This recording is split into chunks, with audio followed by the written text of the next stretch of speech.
Good morning students. हम स्वर संधि के भेदों के अंतर्गत उसके 3 भेदों के बारे में पढ़ चुके हैं। आज उसका चौथा भेद यण स्वर संधि के बारे में पढ़ेंगे। इसकी पहचान है कि जब ई ऊ या री स्वरों के साथ किसी असमान स्वर वर्ण का मेल होता है तो वहाँ यण स्वर संधि मानी जाती है। अर्थात जब हम संधि कार्य करेंगे तो पूर्व पद का अंतिम वर्ण चाहे ह्रस्व इकार हो या दीर्घ इकार या फिर ह्रस्व उकार या दीर्घ उकार या फिर ऋकार हो, लेकिन द्वितीय पद का प्रथम वर्ण या उत्तर पद का जो प्रथम वर्ण होता है वो क्या होना चाहिए? असमान होना चाहिए। असमान स्वर का मतलब होता है वो उसके समान नहीं होना चाहिए, उसके जैसा उस वर्ग का नहीं होना चाहिए। यदि सेम वर्ग का होगा तो वो कौन सी संधि हो जाएगी? दीर्घ स्वर संधि हो जाएगी। दीर्घ स्वर संधि में हमने पढ़ा था कि मिलने वाले दोनों जो स्वर होते हैं वो समान वर्ग के होते हैं। जैसे इधर ए या आ, इधर भी ए या आ।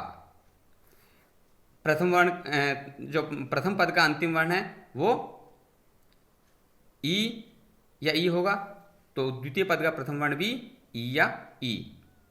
इधर उकार तो इधर भी उकार, तो वो समान कैटेगरी के वर्ण हो गए, समान स्वर हो गए। लेकिन यहाँ असमान का मतलब होता है जब यहाँ प्रथम पद का अंतिम वर्ण यदि ई का ई है तो इधर ई नहीं होना चाहिए, ई से भिन्न होना चाहिए, ई से अलग स्वर होना चाहिए।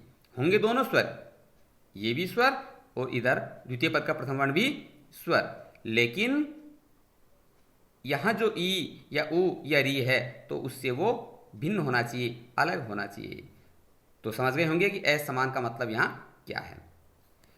अब इसका पहला नियम है ई या ई प्रथम पद का अंतिम वर्ण ह्रस्व इकार या दीर्घ इकार हो प्लस असमान स्वर, तो ई या ई के स्थान पे ये हो जाता है। क्या हो जाता है? ई या ई के स्थान पे।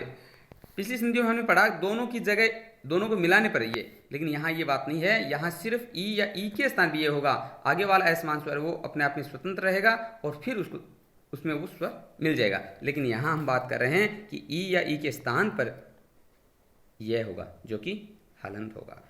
अब हम इसको उदाहरण के माध्यम से अच्छी तरीके से समझेंगे। जैसे प्रति प्लस एक प्रत्येक बना। अब इसको समझिए कि ये प्रत्येक कैसे बना। संधि का कार्य हमेशा प्रथम पद का अंतिम वर्ण क्या है? ई है, और द्वितीय पद का प्रथम वर्ण जो ए, ई और ए के बीच में होगा। नियम क्या कहता है? ई या ई के स्थान पे क्या हो जाता है? ये आदेश हो जाता है। तो देखिए जब ती में से हमने ई निकाला तो क्या बच गया? तय हलंत, प्र तय हलंत, ई निकाल लिया और एक।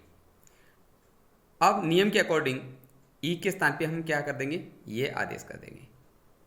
अब इनको मिला दो, प्र तय आधा है, तय शब्द में लिखने पर तय हलंत को ऐसे लिखेंगे, फिर ये हलंत है उसमें ए मिलाया, ये बना और कै प्रत्येक शब्द बना। ठीक इसी प्रकार इति प्लस आदि इत्यादि। नेक्स्ट उदाहरण है परि प्लस आवरण पर्यावरण। कैसे बना समझिए। री में से री किन किन वर्णों से मिलकर बना है? रे हलंत प्लस ह्रस्व इकार और आवरण। ई के स्थान पे क्या हुआ? ये आदेश, क्योंकि ये हलंत होगा, प रे हलंत, ये हलंत और आवरण। प रे हलंत, ये हलंत में आ मिला, या बना और वर्ण लिख दिया। अब रे हलंत है तो हम इसको क्या कर देंगे? ऊपर वाले वर्ण के ऊपर लिख देंगे, शब्द बना पर्यावरण।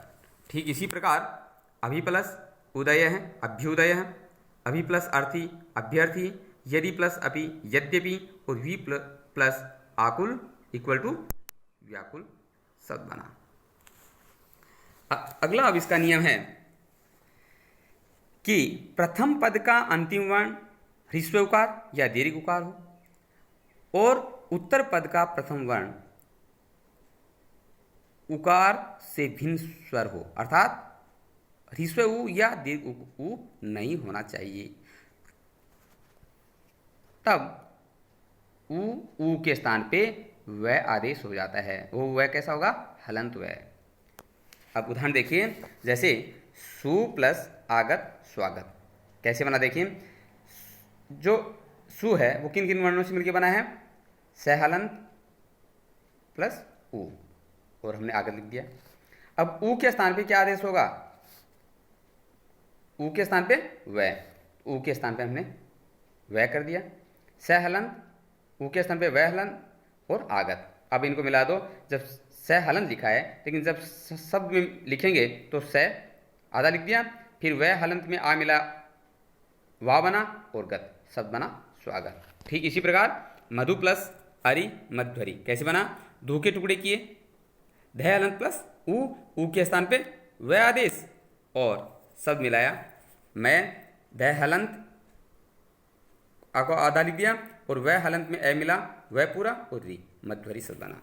ठीक इसी प्रकार अनु plus I Anvay, Tanu plus E Tanvi, Anu plus ऐषण अन्वेषण, सु प्लस अच्छ स्वच्छ, गुरु प्लस आदेश गुरुवादेश। ये थोड़ा इनसे अलग शब्द है, समझिए कैसे बना कि गुरु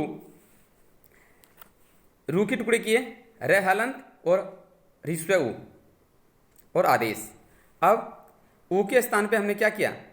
वह आदेश कर दिया, गु रे हलंत, उ के स्थान पे वह हलंत प्लस आदेश। अब इनको मिला दो, गु रे हलंत, वह में आ मिलाया वा बना और देश, रे आधा है तो वो अगले अक्षर के ऊपर लिखा जाएगा, शब्द बना गुरुवादेश।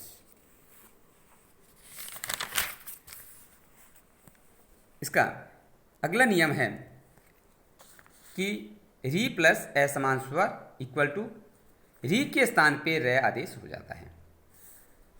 इसमें री के स्थान पे रे हलंत होगा। मातृ प्लस आज्ञा मात्रा आज्ञा, देखिए कैसे बना? त्रि के हमने टुकड़े किए, तय हलंत और री मिलके बना त्रि। अब नियम ये कहता है कि तय के स्थान पे री के स्थान पे रे आदेश, तो माँ तय हलंत, री के स्थान पे रे कर दिया और आज्ञा। अब तय हलंत और रे हलंत, तय और रे मिलके बना क्या? त्रय, आधा त्रय, त्रिशूल वाला आधा त्रय, और उस त्रिशूल वाले आधे त्रय में जब आ मिला तो त्रा बन गया, शब्द बना मात्राज्ञा। ठीक इसी प्रकार पितृ प्लस उपदेश पितृपदेश, देखिए कैसे बना? पितृ तय हलंत और री से बना त्रि, री के स्थान पे हम क्या आदेश करेंगे? री के स्थान पे रे हलंत। अब इनको मिला दो, पी लिख दिया, तय हलंत प्लस रे हलंत त्रय बना, त्रय जो कि आधा होगा, उसमें उ मिलेगा तो त्रु बन गया, तो शब्द बना पितृपदेश। ठीक इसी प्रकार भ्रातृ प्लस आनंद भ्रात्रानंद, मातृ प्लस इच्छा मातृच्छा, त्रय में श्री निकाला, रे के स्थान पे रे और रे हलंत में जब ई मिला तो री बन जाएगा। तय हलंत प्लस रे हलंत त्रय आधा और त्रय हलंत त्रय में जब ई मिला त्रि बन गया, मातृच्छा शब्द बनाया। ठीक इसी प्रकार पितृ प्लस अनुमति पितृनुमति। आज के लिए बस इतना ही। कल हम अयादि स्वर संधि के बारे में पढ़ेंगे। तब तक के लिए धन्यवाद।